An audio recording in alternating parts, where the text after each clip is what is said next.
तेरो खोपी त यता पो रहेछ हैन त पत्ता लाग्यो तेरो दरबार पनि पत्ता लाग्यो तेरो खोपी पनि पत्ता लाग्यो हामीले मात्रै त सक्दैनौं होला दरबार ठुलै रहेछ जिल्लाबाट थप फौज ल्याएर यो दरबार कसरी ध्वस्त पार्ने हो त मलाई थाहा छ के को नाटक चलिरह्यो ह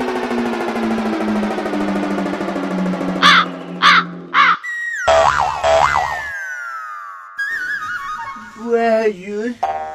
एउटा बिन्ती बिसाउनै पर्ने भयो आज्ञा होस् आवेश छ भन बुवा हजुर मैले शिकार खेल्दा खेल्दै पुलिसले भेटेर लोतै खेदायो गाउँलेहरूले पनि देखे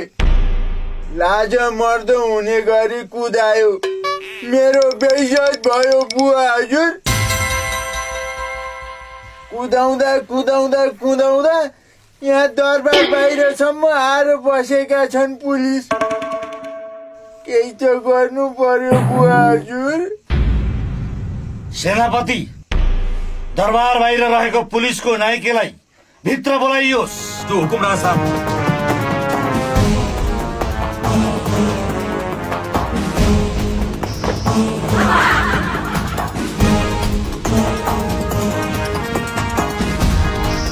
तपाईँलाई भित्र बोलाएको छ ठिक छ केटा हो तिमीहरू यहाँ बस्दै गर यो दरबारको राजा को रहेछ म हेरेर आउँछु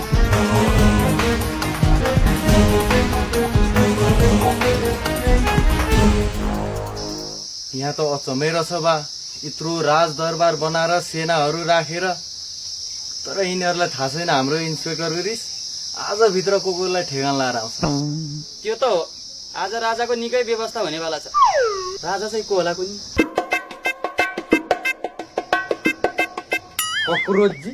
यति बेलासम्म त बलेलाई पुलिस इन्सपेक्टरले समाइसक्यो होला के अरे समातिसक्नुभयो होला अब बलेजीलाई समातेर भित्र जागिसकेपछि त तपाईँका बाउ खुपीका बाउको दरबार त उत्तराधिकारी विहीन हुने भयो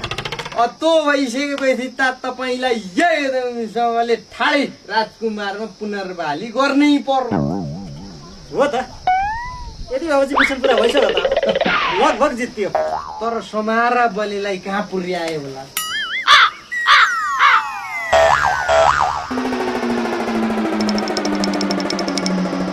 बले खोइ त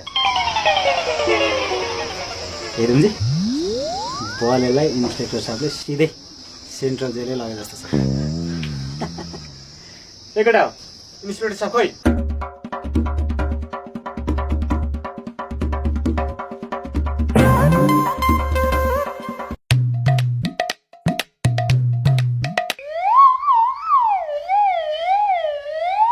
केटा हो